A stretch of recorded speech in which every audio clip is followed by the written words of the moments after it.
Okay, so for the rest of February and March, I was followed on a number of occasions. I'm not going to get into all of those right now. This video will go on forever.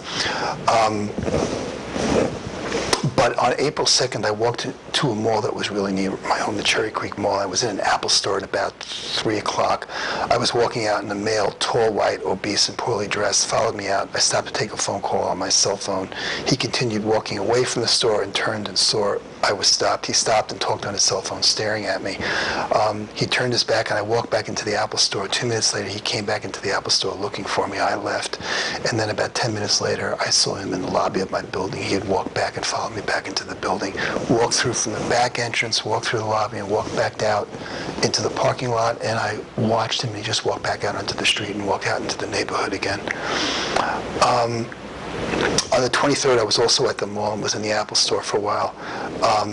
And then I walked out into the Cherry Creek neighborhood. A beat-up car with temporary plates, not blacked-out windows with these, with temporary plates passed me. It was a white coupe, probably like a Honda or something like that. 2 really sleazy-looking guys. One was white and one was black. The white guy was driving. The black guy was in the passenger seat.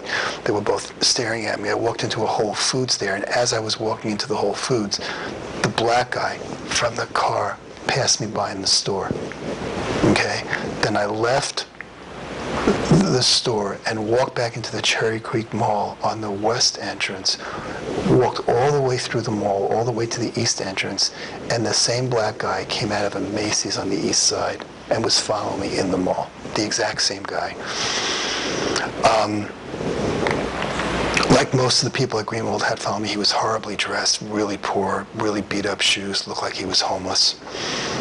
These were the kind of people that he was hiring. He'd give $25 a day for, and he would follow, or maybe would just follow me just to do Greenwald a favor and get in his good graces. Because at this point, I realized with all the people that were following me, all the blacked out cars, all the cars with blacked out windows, that this guy was the head of crime in Denver. He had money to burn, and was just spending so much money on following me and keeping tabs of me. And this was just all for honking a horn at him, all for just a pure sociopathic pleasure of terrorizing another human being, trying to control what they could do with their lives, making them sell their home, terrorizing them, knowing that there was nothing I could do because the police wouldn't do anything, and just having a ball. This is probably the kind of guy that probably was brought up playing that stalker game, that stalker video game that they have.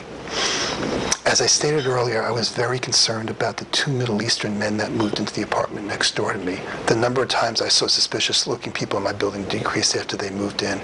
There were people coming and going from their apartment all day and all night. By this time, there had been several instances where I came home and thought someone had been in my apartment. I came home one day in September or October 2007, and the door to my apartment wasn't completely closed. This happened one more time several weeks later. As a result, I had management change the lock on my door and limit access to that key to just the manager of the complex and the head of maintenance. No one else was supposed to have access to the key. I didn't see any signs of break-ins for a couple of months. Then one day I came home and thought some things on my desk had been moved. That happened again, so I bought a digital camera. From that point on, whenever I left my apartment, I would take pictures of where everything was in certain areas of the house and then compare when I got back to see if anything had been moved. And on the 28th, I was out of my apartment, returned, and things had definitely been moved. I had a desktop computer and a laptop computer. As I stated before, I thought that these people were trying to hack into my computer to find out more information, private information on me.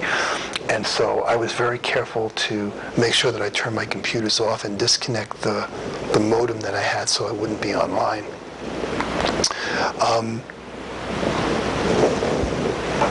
And then I made sure I did a couple of other things to make it more difficult for them to hack into my computer. I won't go into all that.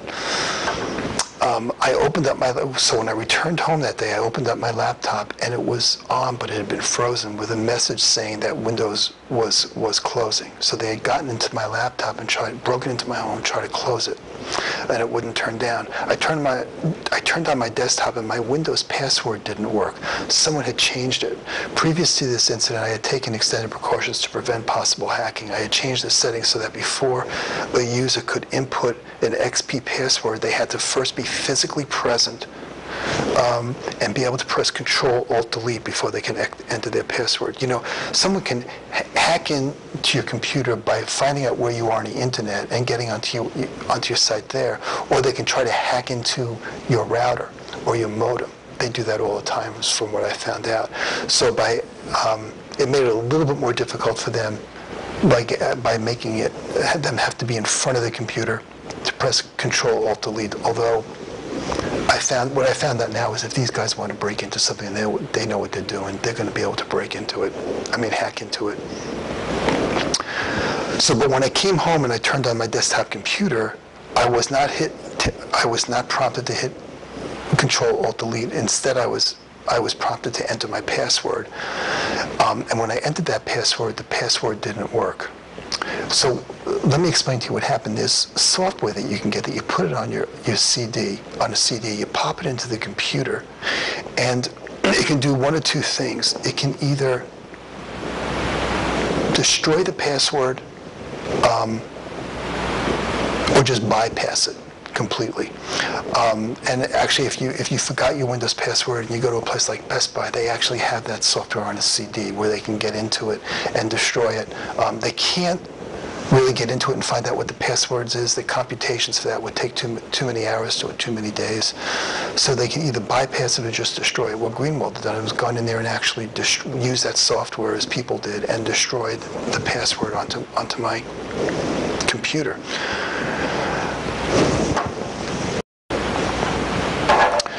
Also, while he had broken in, I had something called Acronis, which takes an image of your whole computer and you do a backup with it. So if anything like this happens and you want to reset the computer, you can do that. It's kind of like setting up a rescue disk for your computer. And Greenwald, I had a bunch of these backup images on different CDs, and his people had gone in there and corrupted all of so none of them worked when I tried to do that. But how did he get in my apartment? You know, did he get a key from somebody that worked there? Did he have somebody pick the lock? I imagine he probably had somebody pick the lock. Once you do that, you can make your own key. And did that. He probably did both. He probably intimidated people that work there, right now maybe it was the police that got them to do that, because I think that all this time the police have been helping him. I realize that now. But at any rate, he was getting into my apartment on a regular basis, and I wanted to file a break-in report for the 28th, but again, I just didn't trust what the police would do with that. And by this time, I had sold my home at a great loss and hadn't worked in over a year. Between that and not working, all the money I spent on hotels and private investigators, I had lost about $150,000. Further, as a result of the break-ins, Greenwald had gotten access to all of my personal files. This document, which he started to change when he wanted to and deleting information from it, had my social security number. It was really just an absolute mess. And my other concern was, had Greenwald done anything from my desktop? Had he emailed anybody anything? I kept thinking about all of the possibilities. At that time, I didn't realize how completely involved the Denver police were with organized crime.